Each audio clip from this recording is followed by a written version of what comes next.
भाइयों बहनों, हम आपके लिए लेके आए हैं भारतीय संविधान के स्रोत।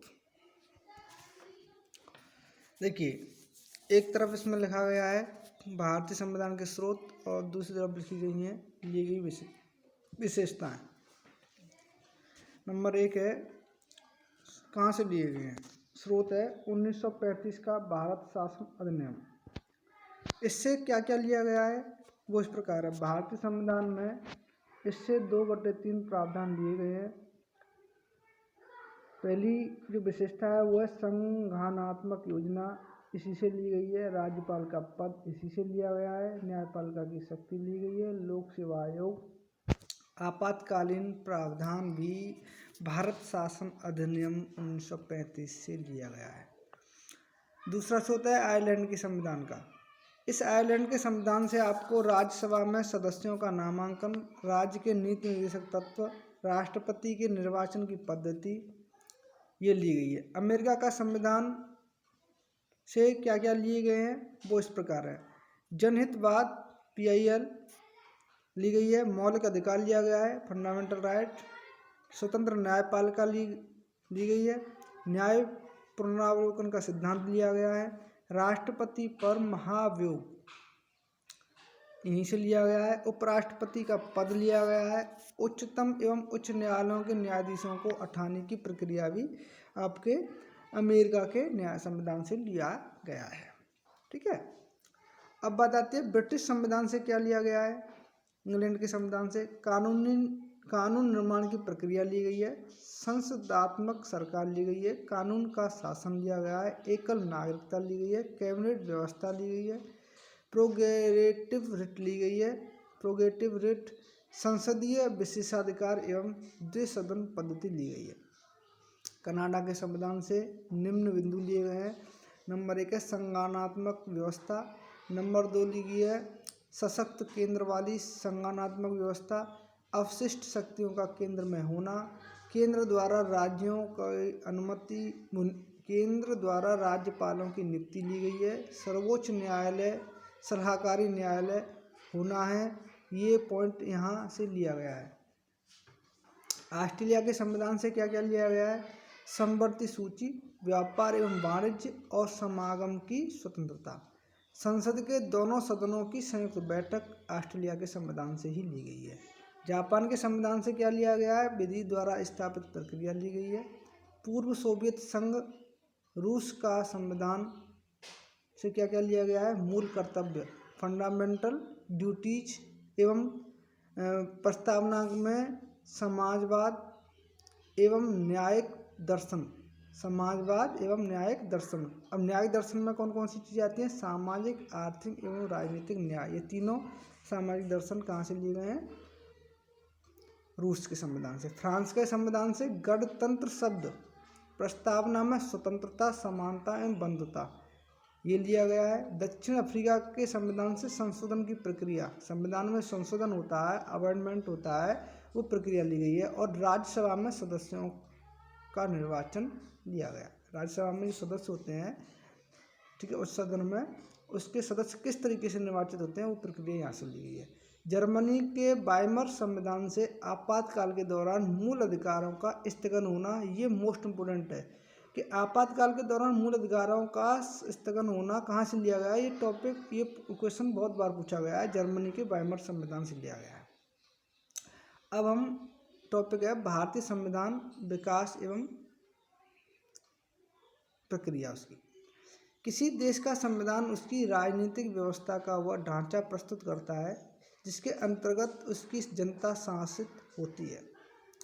किसी देश का संविधान उसकी राजनीतिक व्यवस्था का वह ढांचा प्रस्तुत करता है जिसके अंतर्गत उसकी जनता उसके द्वारा शासित होती है। यह राज्य की विधायिका, कार्यपालिका एवं न्यायपालिका जैसी प्रमुख संस्थाओं की स्थापना करता है। उसकी शक्तियों की व्याख्या करता है, उसके दायित्वों का सीमांकन करता है तथा उसके पारस्परिक एवं जनता के साथ संबंधों का विनिमय करता है। संविधान एक मौलिक दस्तावेज है एवं देश की सर्वोच्च विधि माना जाता है। संविधान का एक मौलिक दस्तावेज है और सर्वोच्च विधि है देश की। अतः हम सूक्ष्म शब्दों में क्या कह सकते हैं संविधान को? किसी देश के शासन को चलाने के लिए, किसी देश के शासन को चलाने के लिए लिखित या मौखिक, मौखिक क्या होता है? अलिखित, जिस तरीके से ब्रिटेन का संविधान है, लिखित या मौखिक नियम एवं कानूनों का सर्वोच्च विधि दस्तावेज होता है। संविधान क्या होता है? लिखित या मौखिक नियम एवं कानूनों का सर्वोच्च विधि दस्तावेज। अब संविधान का औचित्य क्या है? यह बुनियादी नियमों का एक ऐसा समूह उपलब्ध कराता है जिससे समाज के सदस्यों में एक न्यूनतम समन्वय और विश्वास बना रहे। यह स्पष्ट करता है कि समाज में निर्णय लेने की शक्ति किसके पास होगी। संविधान यह भी तय करता है कि सरकार किस तरीके से बनती है या निर्मित होती है। इसका कार्य यह है कि वह सरकार द्वारा अपने नागरिकों पर लागू किए जाने वाले कानूनों पर कुछ सीमाएं लगाए।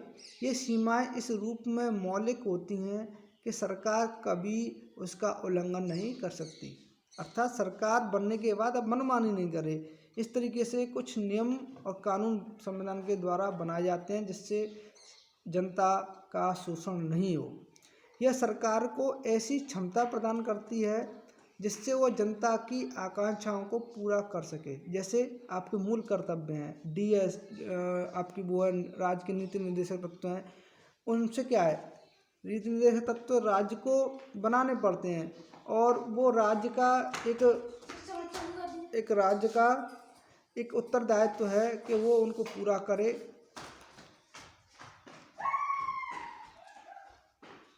आमतौर पर किसी भी संप्रभुत्व संपन्न व प्रजातंत्रात्मक देश में संविधान का निर्माण एक जनप्रतिनिधि संस्था द्वारा ही किया जाता है। 1895 ईस्वी में लोकमान्य बाल गंगाधर तिलक ने स्वराज विधेयक के माध्यम से संविधान सभा की पहली अनौपचारिक मांग की थी। फर्स्ट अनऑफिशियल डिमांड आपके लोकमान्य बाल गंगाधर तिलक के द्वारा स्वराज विधेयक के माध्यम से 1895 में मांग की गई थी। सन 1922 में गांधी जी ने यंग इंडिया के माध्यम से भारतीय संविधान सभा भारत के लोगों के द्वारा निर्मित हो, इस तरीके से मांग की थी। मतलब भारत की संविधान सभा है भारत के लोगों के द्वारा निर्मित हो, ये यंग इंडिया के माध्यम से 1922 में गांधी जी ने मांग की थी। सन 1924 में मोतीलाल नेहरू ने संविधान सभा के गठन के लिए मांग की। सन 1924 में मोतीलाल नेहरू ने संविधान सभा के गठन के लिए मांग की, जिसे नेहरू रिपोर्ट कहा जाता है। इसके बाद सन 1934 ईस्वी में एम.एन. राय, जिनका पूरा नाम है मानवेंद्र नाथ राय, ने संविधान सभा के गठन की फर्स्ट ऑफिशियल डिमांड, मतलब जिसको हिंदी में बोलते हैं पहली औपचारिक मांग की थी। 1938 में वयस्क मताधिकार के आधार पर संविधान के गठन की मांग की। सन 1938 में वयस्क मताधिकार, ठीक है, वयस्क मताधिकार के आधार पर संविधान सभा के गठन की मांग की। अगस्त 1940 में, ये जो मैं पॉइंट बता रहा हूँ ये बहुत इंपॉर्टेंट है, ये क्वेश्चन पूछे जा रहे हैं। अगस्त 1940 में ब्रिटिश शासन के द्वारा भारतीयों के संविधान सभा निर्माण की अस्थायी मंजूरी प्रदान की गई। अगस्त 1940 में ब्रिटिश शासन के द्वारा भारतीयों के संविधान सभा निर्माण की अस्थायी मंजूरी प्रदान की गई। सन 1942 में क्रिप्स मिशन में ब्रिटिश शासन के द्वारा संविधान सभा के माध्यम से संविधान निर्माण की स्थायी मंजूरी प्रदान की गई। क्रिप्स मिशन के माध्यम से संविधान सभा के निर्माण की स्थायी मंजूरी प्रदान की गई, लेकिन उसमें ये बिंदु जोड़ा गया था कि द्वितीय विश्व युद्ध के बाद भारतीयों को संविधान सभा के निर्माण की मंजूरी दी जाएगी। ठीक है, अब बात आती है कैबिनेट मिशन, जिसके द्वारा संविधान सभा बनी। भारतीय संविधान बनने से पूर्व की जो कहानी है वो कैबिनेट मिशन से पहले स्टार्ट होती है। सन 1914 से 18 तक प्रथम विश्व युद्ध हुआ था। ठीक है, सन 1914 से 18 तक प्रथम विश्व युद्ध हुआ था। 9 जनवरी 1915 को गांधी जी भारत आए थे। ठीक है। ब्रिटेन की सरकार ने गांधी जी से कहा था कि भारतीयों को हमारी सेना में भर्ती करवाओ, हम भारत को आज़ाद कर देंगे। इसलिए महात्मा गांधी को सेना भर्ती का एजेंट भी कहते हैं। ठीक है। प्रथम विश्व युद्ध होने के बाद ब्रिटेन ने मना कर दिया कि हम भारत को आज़ाद नहीं करेंगे। तब महात्मा गांधी ने ब्रिटिश सरकार का विरोध करना प्रारंभ किया। इससे पहले गांधी जी ब्रिटिश सरकार का विरोध नहीं कर रहे थे, क्योंकि उन्होंने वचन दिया था गांधी जी को कि हम प्रथम विश्व युद्ध के बाद भारत को आज़ाद कर देंगे। और भारत ने, गांधी जी ने ब्रिटिश सरकार का मदद किया था। सन 1939 से 45 तक द्वितीय विश्व युद्ध हुआ। सन 1939 से 45 तक इस युद्ध में अंग्रेज बुरी तरह उलझ गए और वो हारने की कगार पर थे। ब्रिटेन कमज़ोर हो गया था क्योंकि सभी देश इसका विरोध कर रहे थे। तो उस समय ब्रिटेन की सरकार कंजर्वेटिव पार्टी की थी और उस सरकार पार्टी के प्रधानमंत्री विंस्टन चर्चिल हुआ करते थे। तत्कालीन सरकार के प्रधानमंत्री कौन थे ब्रिटेन के? Winston Churchill. और किस पार्टी की सरकार थी? कंजर्वेटिव पार्टी की। ठीक है। PM of England conservative party के थे उस समय विंस्टन चर्चिल। दबाव में थे क्योंकि सभी देश उसका विरोध कर रहे थे। अब क्या हुआ कि वो पार्टी की सरकार थी वो गिर गई, वो सरकार गिर गई। क्रिप्स मिशन उन्होंने दबाव में थे, तब उन्होंने 1942 में क्रिप्स मिशन भारत भेजा और कहा कि हम द्वितीय विश्व युद्ध के बाद भारत को स्वतंत्र कर देंगे। क्या कर देंगे? भारत को स्वतंत्र कर देंगे, अर्थात संविधान सभा की मांग पूरी कर देंगे। इसी क्रिप्स मिशन को महात्मा गांधी ने कहा था कि यह पोस्ट डेटेड चेक है। क्या कहा था? Post dated cheque. Mahatma Gandhi ने क्रिप्स मिशन को क्या कहा था? Post dated cheque. ये बहुत इंपॉर्टेंट क्वेश्चन है। महात्मा गांधी ने क्रिप्स मिशन को पोस्ट डेटेड चेक कहा था। टूटे हुए बैंक का चेक किसने कहा था? जवाहरलाल नेहरू ने। किसको? क्रिप्स मिशन को। ठीक है। और इसी तरह 1942 का क्रिप्स मिशन रद्द हो गया, कैंसिल हो गया। इसकी बात में नहीं मानी गई। अब ब्रिटेन के प्रधानमंत्री विंस्टन चर्चिल परेशान होने लगे तथा वहाँ अब चुनाव हुआ। सन 1945 में चुनाव हुआ और अब लेबर पार्टी की सरकार बनी जिसके प्रधानमंत्री क्लीमेंट एटली थे और ये लेबर पार्टी के प्रधानमंत्री थे। भारत बनने के बाद उन्होंने कहा कि हमें भारत को स्वतंत्र करना चाहिए। क्लीमेंट एटली ने यह कहा कि हमें भारत को स्वतंत्र करना चाहिए। क्लीमेंट एटली ने ब्रिटेन की संसद के निम्न सदन हाउस ऑफ कॉमन में 1946 को, निम्न सदन क्या है ब्रिटेन का? House of common. 1946 में 14 मार्च 1946 को एक प्रस्ताव लिया। क्या लिया? 14 मार्च 1946 को प्रस्ताव प्रस्तुत किया कि भारतीयों को स्वतंत्रता और संविधान सभा देनी है हमें। कैबिनेट मिशन भारत भेजने के लिए उन्होंने प्लान बनाया और जो लेबर पार्टी के प्रधानमंत्री थे एटली, उन्होंने कैबिनेट मिशन बनाया। इसका गठन कब हुआ?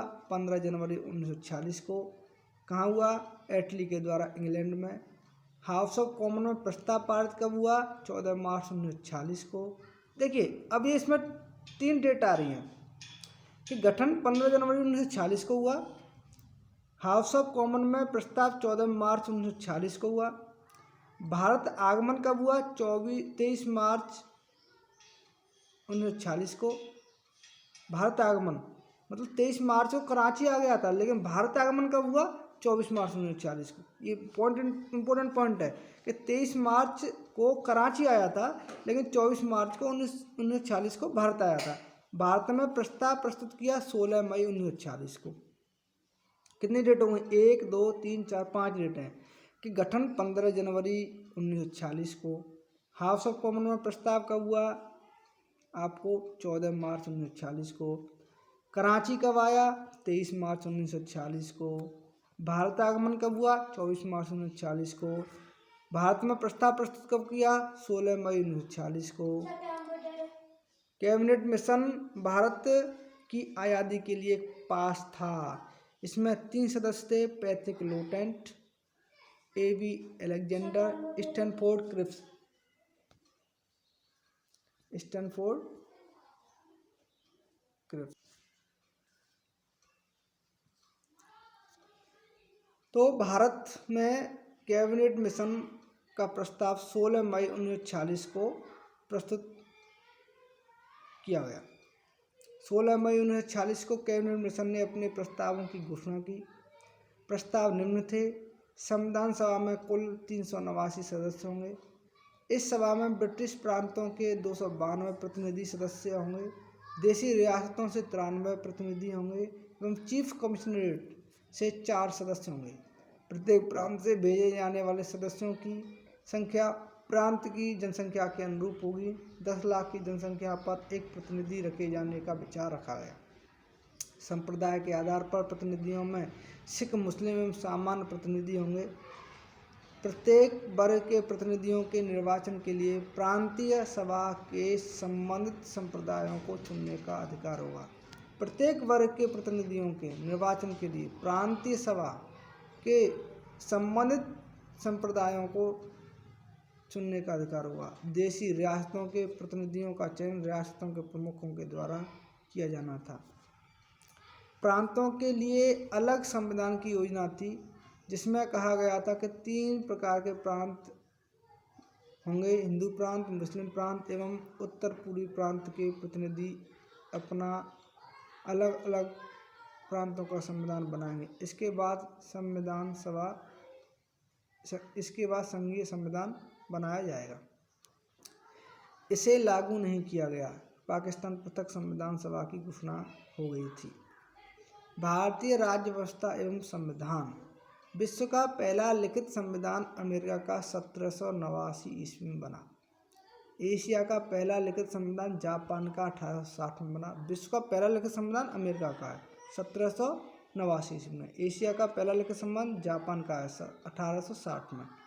भारत का संविधान संविधान सभा के द्वारा बनाया गया। संविधान सभा की स्थापना कैबिनेट मिशन के द्वारा की गई। कैबिनेट मिशन क्या था?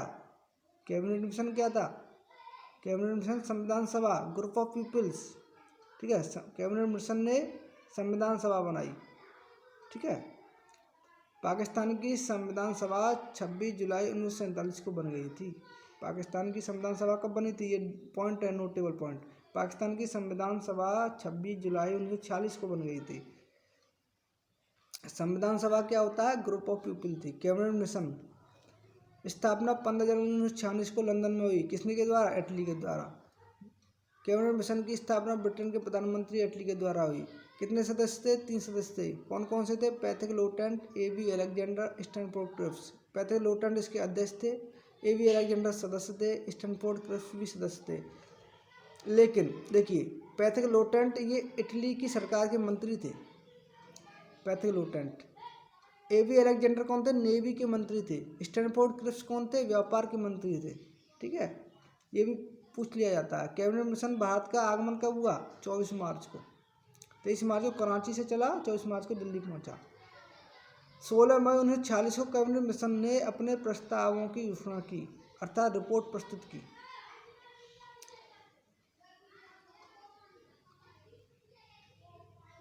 कैबिनेट मिशन की रिपोर्ट निम्न प्रकार थी। संविधान सभा का निर्माण करना। अब संविधान सभा का निर्माण कैसे हो, यह प्रश्न उठता है। अंतरिम सरकार का निर्माण करना। ये 2 पॉइंट थे, संविधान सभा का निर्माण करना और अंतरिम सरकार का निर्माण करना। संविधान सभा के निर्माण के लिए कोई ना कोई चुनाव प्रणाली होनी चाहिए। इसमें संविधान सभा का चुनाव, प्रांतीय विधान सभा का चुनाव 1945 में हुआ। संविधान सभा का चुनाव किससे हुआ? प्रांतीय संविधान सभाओं से। तो प्रांतीय संविधान सभाओं का चुनाव कब हुआ? 1945 में हो चुका था, ठीक है। अब प्रांतीय संविधान सभा में चुने गए सदस्य कितने थे? कितने सदस्य थे? 1500, ठीक है। संविधान सभा में चुने गए सदस्य कितने हुए? प्रांतीय सभाओं से चुने गए थे 389। अप्रत्यक्ष रूप से चुनाव हुआ था। अप्रत्यक्ष रूप से चुनाव हुआ। संविधान सभा चुनाव के केवल कितने सीटों पर हुआ था? संविधान सभा का चुनाव कितनी सीटों पर हुआ? 292 और 4 कितने हो गए? 296 सीटों पर। 93 केवल मनोनीत किए गए थे, जो देशी रियासतों के थे। चुनाव प्रणाली कौन सी थी? आनुपातिक प्रतिनिधित्व प्रणाली। निर्वाचन मंडल मतदाता कौन थे? राज्य प्रांतों की विधानसभा के राज्य या प्रांतों की विधानसभा के सदस्यों के द्वारा। विधानसभा वोट डाले गए सदस्यों ने संविधान सभा को चुना। प्रांतों की संख्या कितनी थी? 11। 4 सीसीए थे और देशी रियासतें थी। चुनाव विधि जून जुलाई 1940 को चुनाव संपन्न हुआ। उस समय भारत का वायसराय लॉर्ड बेवल था। उस समय भारत का वायसराय कौन था? 1940 में लॉर्ड बेवल। संविधान सभा की संरचना क्या थी? कुल सदस्य कितने थे? 389। कुल सदस्य 389। 292 11 प्रांतों से थे जो ब्रिटिश प्रांत थे, 4 सीसीए से थे और 93 देशी रियासतों से थे, रजवाड़ों से। तो 389 = 292 + 4 + 93। चुने गए प्रतिनिधि कितने थे? 296, जिनका चुनाव हुआ था 292 और 4। इस तरीके से हम आपको ये पहला चैप्टर आज हमने बताया है। इसमें आपको संविधान सभा के बारे में और स्रोतों के बारे में बताया गया है। जय हिंद, जय भारत।